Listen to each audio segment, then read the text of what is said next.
Welcome, Lucy Gedaiga once here, welcoming you to our usual weekly session. You know that for the last, I think about, is it 4 Fridays, we've been talking about financial scams and the traps that financial scammers put you through. And today I just want us to sort of conclude that series and sort of just complete that series so that we can proceed to do the other things. Once again, I remind you to subscribe, hit that subscribe button, comment, share, like, so that we can continue to engage. And I love this channel. Is really, it helps us to sort of talk about things to do with women and money, and basically issues to do with money, because money is an important subject for all of us. I don't think there's someone who would stop and say, oh no, money is not important for me. And if you hear somebody saying money is not important for them, they're lying. Why do I say so? Because really money is what enables us to do many things. I mean, the shelter, the clothing, the food, and the many things that we do that because and of course even the goodies of life, we do that because we get to engage to sort of get that because we have the power of money. So money is good and money is beautiful, and it's good to have the money. Anyway, everybody wants to have that money. Now, I have the last video I spoke about what happened, the fact that I remember saying how I drove from Safari Park Hotel to Nairobi, and how I made a decision to go and withdraw money from my circle, the only money that I had left. And I withdrew the money. Of course, I lost about 5% of that money, and I put it into this thing that eventually turned out to be a serious scam. Eventually, in that whole process, I ended up losing 5 million shillings, my own money, and of course, as it were, when I met the big guy, as I have been explaining in the other videos, and I invite you to sort of, if you haven't watched that series, to go back to those videos and see what the story has been about. I just want to conclude and say that eventually, I got involved in a partnership with somebody that I didn't know was a conman. He of course used his grand scheme, the big English that I talked about, the many things that once they sort of hook you in, they just disappear into thin air. And there are so many people who have been conned, who have been scammed, and they live with that pain of having been scammed and having been having gone through the pain. In my case, and this happened in 2018 actually. In my case, what happened is that after I had put money in whatever, this guy was a director in the company that we formed with him, and he was also a director in another company where I had actually put in 4 million shillings. Of course, all that went down the drain, never recovered anything. And then we had formed this company with him, and he sort of just, oh my goodness, when I remember that story, sometimes it's easy to get a headache. But no headaches. We are moving on. So at that point, when we started this company with him, and I was given the role of a marketing director to sort of bring people in to invest in a fund that was a fake fund, and I didn't know that it was a fake fund, because he's the one who had the knowledge, and he is the one who was doing everything. My work was to just bring in people, because then I had the title director. I thought everything is covered, but or nothing. Nothing was covered anyway. I mean, he had done this game in too many places, so he knew exactly what he was doing. But anyway, that's not the point. The point is, at the end of the day, I investors who put money in that company ended up losing 11 million. And remember, it is me who asked them. I'm the one who had told them to come in. I had given them the confidence and everything. And I have written all that whole story is actually in my book, The Unbeatable Spirit. But I think the point is not necessarily to really grill on the story and grill on exactly what happened, because that's a story that is in the past.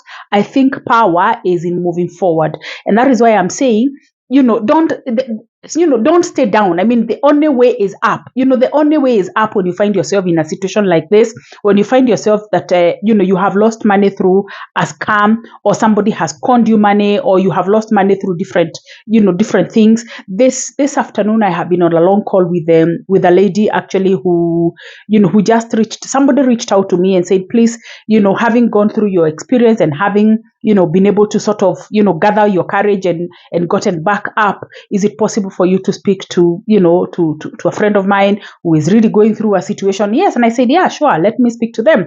And of course, when I know when I was told about this experience, I was like, oh my goodness, this is really, they must be going through a tough season. In fact, as I was told, I think they were suicidal or something. So I decided, okay, yeah, I'll speak to them. And we had a long, lengthy conversation. And turns out that she was really low. Lost lots of money. I think about 15 million in putting money in. Guess what? The husband's business, and the husband was, is or was, now separated, was narcissistic.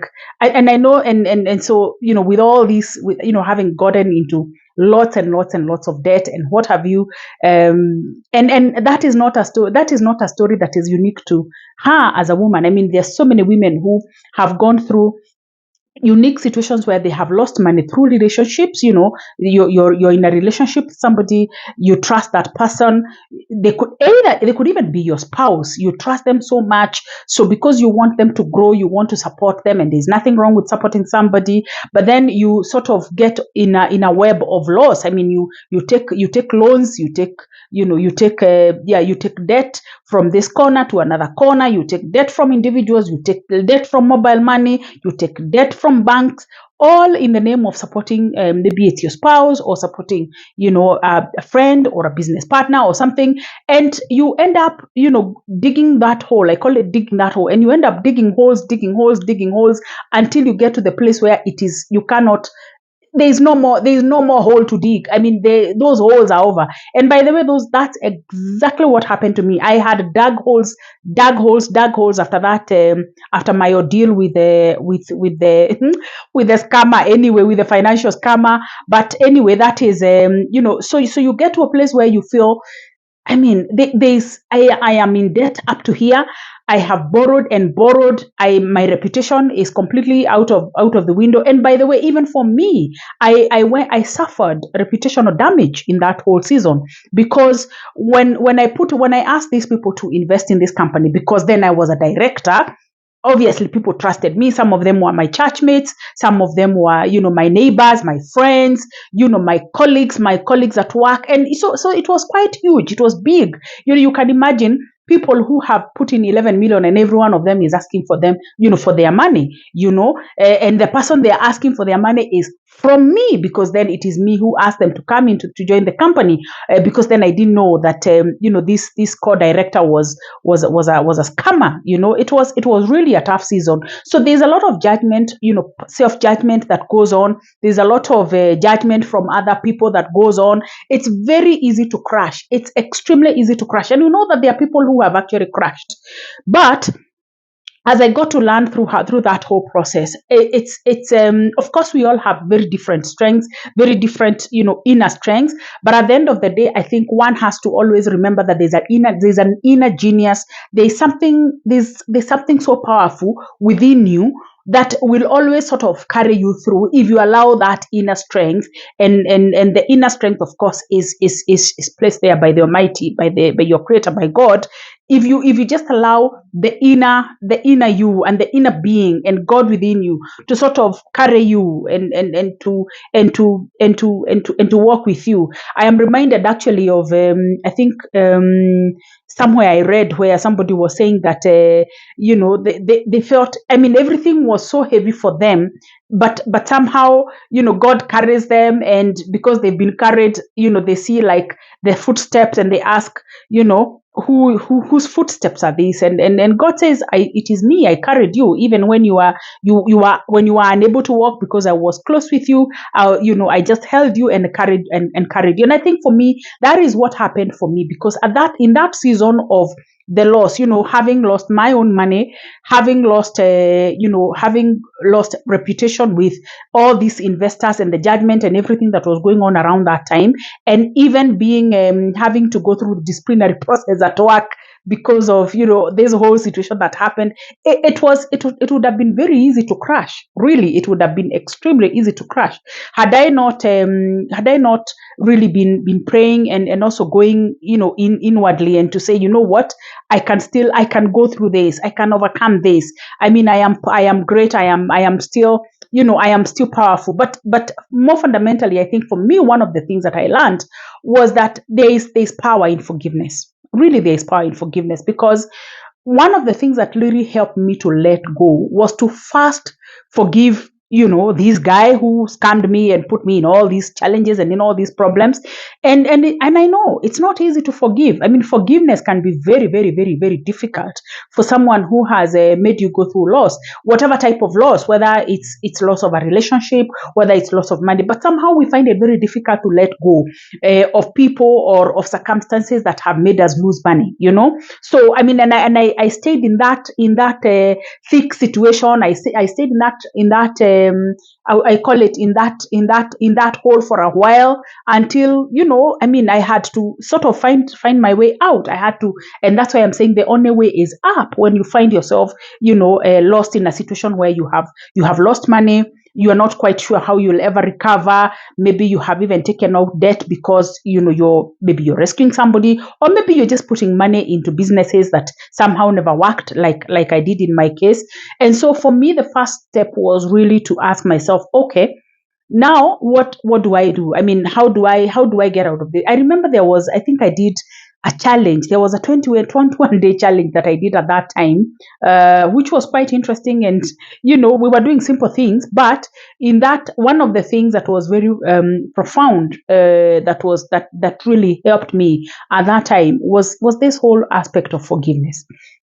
And I know, as I am saying, it's not easy to forgive at all. It's not easy. It's one of the most difficult pieces to actually decide that, what, you wronged me. And by the way, you're even forgiving somebody who has not even said they're sorry, by the way. In fact, that's even more difficult to do, as opposed to somebody who comes and genuinely says, by the way, I am truly sorry for what I did to you. Please forgive me. It's easier to sort of go through that journey from somebody who has wronged you and they tell you they are sorry. It's easier to go through the journey of forgiveness than somebody who, I mean, they are not sorry. They are not sorry. First of all, they feel nothing. And for scammers, they feel absolutely nothing. I doubt, maybe, I don't know whether somewhere along their journey of life, they get to regret the things that they do. I don't know. But I think at that point, and when they're doing whatever it is they're doing, and when they're making you go through the loss that you're going through, and when they're making you go through the pain that you're going through, they feel absolutely nothing. So you will never expect that such a person will come and apologize, or or just tell you a word that helps you to lift your spirit. That will not happen. So you have to find the possibility to actually just go through the journey of forgiveness, in spite of the fact that the other person who wronged you is not anywhere to say they're sorry. They don't care. They don't give a damn about it. They are not interested. They have just gone into thin air. As a matter of fact, the fellow who scammed me and the others, I have never seen him. I think we went through the motions of reporting the matter to the authorities. We really dug out. The authorities went out of their way to really dig out the information, dig out the evidence. And yes, I mean, all evidence pointed to him. And actually, we were able to actually go through. We could actually go through his bank statements, and we could see all the money traceable to to his and into his accounts. But as we know it, our country, and with corruption and everything, I mean, there was nothing that was done. So you have done investigations. Everything has been proven. Everything has been established that they are wrong, or they have a case to answer. They are liable for a criminal act, but nothing happens. Why? Because maybe there was a bribe, and of course, when they are bribing, they sort of get free, and that's how you find serious scammers and people who just scam people. They get off the hook because they are used to bribing the authorities, and that's what happened in my case. I think they bribed the authorities, and the authorities simply stopped following that matter, and it had to close. So you're left to the burden of the pain. You're left to the burden of the loss of money, the loss of reputation, the loss of friendships, the judgment. I remember because at that time I was the chair of the Catholic Women Association in my parish, and the vice chair. I mean, I went through a lot of pain, pain from my fellow churchmates, because then, and I don't blame them, actually. I mean, it's just that you would probably anticipate and expect that there would be a little bit of compassion, from Christian duty, Christian love, Christian compassion. Perhaps that is what you'd expect, but we are all human beings living, having a human experience, and so you don't judge people. You take them for who they are, but you learn lessons. And I think for me, one of the things that was interesting in that season, and how I managed to actually just forgive this guy, and from the bottom of my heart, truly, truly forgive from the bottom of my heart, and decide, what, I am going to carry this burden, yes, but I will not carry it with the heaviness of that. I am not going to forgive the person in spite of the fact that they are not sorry, or they are not anywhere to be found, or they have decided to even get even the pain much more because of everything that they have done. But I forgive. And how did I forgive? For me, one of the things that I did, I remember taking my journal and just journaling and saying, and putting their name and saying, just sort of explaining, writing down in the journal exactly what happened, because as a way of just releasing myself and releasing the burden, just putting it down. I wrote, and then I said, okay, what am I learned? What have I learned from this situation? What yeah, what have I learned? And I was able to actually just put down all the lessons, and then I had another section where I asked myself, how did this experience, how did you, this person, contribute to me becoming a better person? And that was the point at which I was able to actually just feel the release of this burden, the release of the pain, because then I was able to actually say, look, this thing happened, just not, I mean, not failing to acknowledge that there was pain, and not failing to acknowledge that there was a problem and there was whatever it is that happened. But more than that, being able to ask myself, what lesson did I learn out of this experience? How did you coming into my life, as bad as you are, as bad as things were really terrible, how did you make me a better person? And I can tell you that for me was like the thing that allowed me to actually decide, sort of get the energy to stay up, get the energy to forgive, to let go, and to begin to focus on other things, and to begin to say, what, there are many other people who could be going through the same situation. And by the way, I mean, as a matter of fact, anybody who has been watching my channel in the last few videos, I am sure maybe somebody, or even if they may not necessarily have watched, somebody somewhere one day they will watch, and they will sort of get the relief. And as I am saying, I mean, this afternoon, I mean, I had a long conversation with somebody who is really going through a difficult situation as a result of the loss that comes out of because of debt, the lying and the conniving that she was involved in, and the darkness that she was feeling before this conversation. And then we have a conversation, and because I went through an experience, it may not have been completely similar, but an experience that almost broke me, and I was able this afternoon to actually lift somebody and tell them, share with them, some of the things, some of the tips that I am sharing here, and simply having the peace and the ability to just let go, because loss of whatever kind, I mean, it takes time for you to grieve through that loss.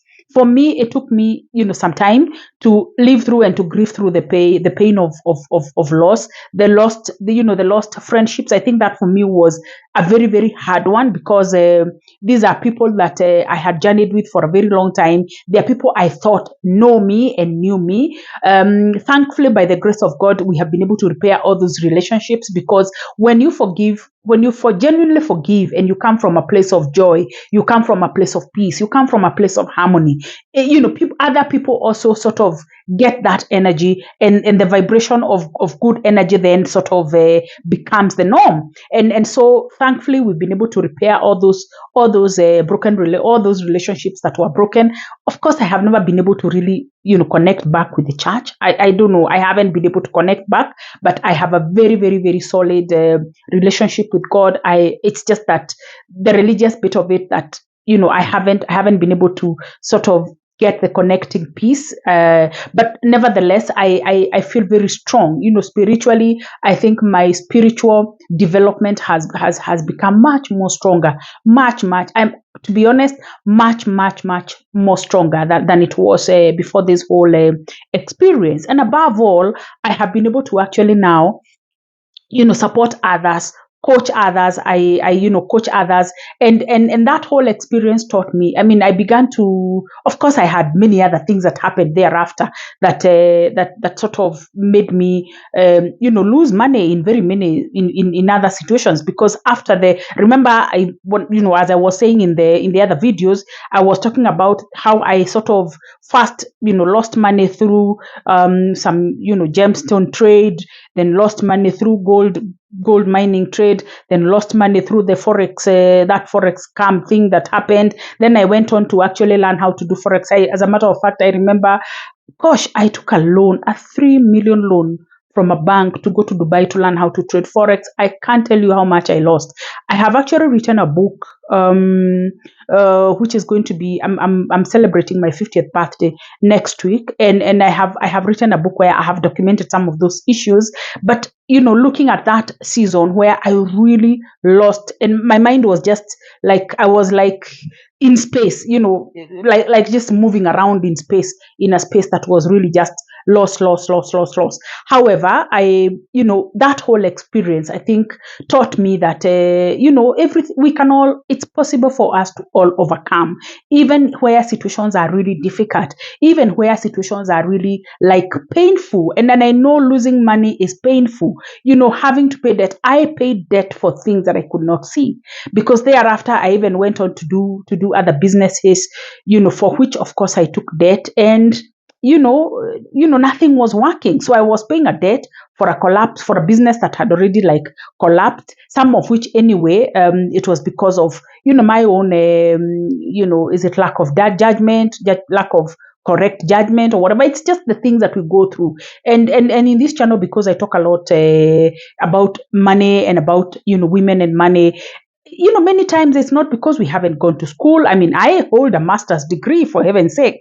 I have said in other videos that I held an important and a respectable position at work. I was a country director for a whole 12 years, but that did not prevent me from going through the challenges of making mistakes with money. But then the issue is not the mistakes that you make with money. I think that's not the conversation. The conversation is, so mistakes have happened, sour mistakes have happened, so what then how do we then move forward from there? How do we then continue to then rebuild ourselves? How do we pick ourselves and pick our pieces and be able to move forward? I think that is where the strength is.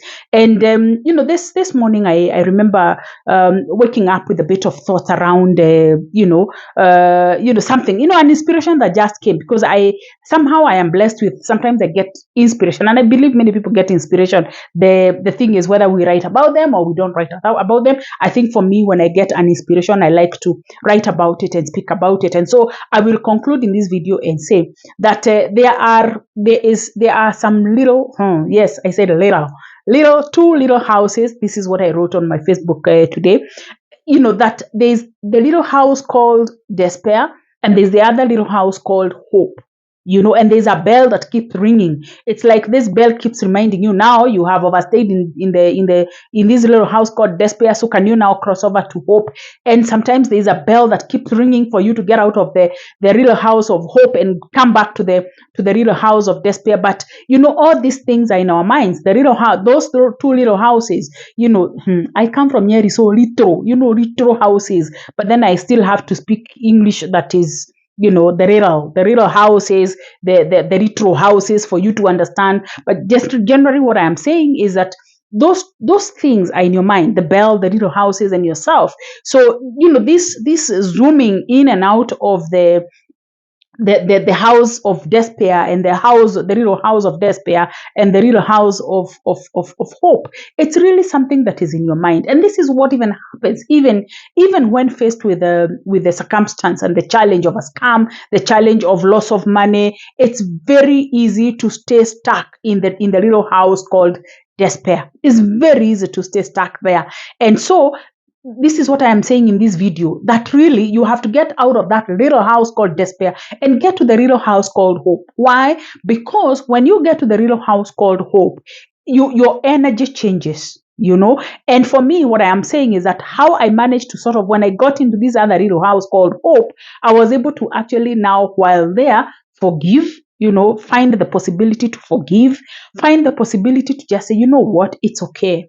Find the possibility to repair the broken relationships with my friends and with those that felt very, very wronged, obviously, and for very good reasons, obviously, and just also find the possibility to forgive myself and find the possibility to actually say, what am I learning?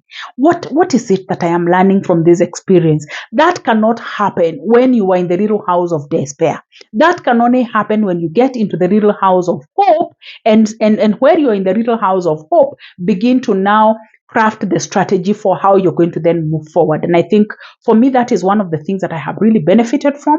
And that is what I really just wanted to share in this video and say that really there is the only way is up. Really, the only way is up. You cannot afford to stay stuck, regardless of the amount of money that you have lost, regardless of whatever it is that has happened, that has come to just eat your money up. And I know there are times when, for example, when somebody has probably, dug so many holes of debt, and they're wondering how to come out, and they're wondering what to do.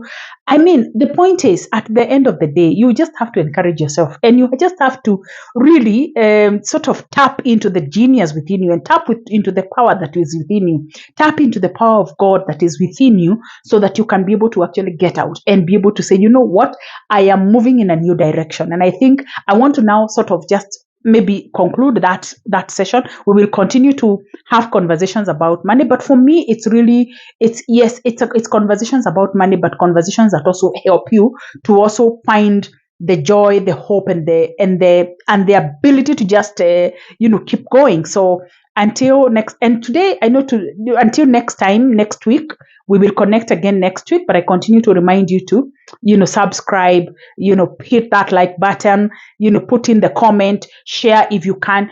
At least this video, I pray and I hope that it will encourage somebody who is probably going through a process of thinking, oh my goodness, will I ever recover? Yes, the answer is yes. The only way is up.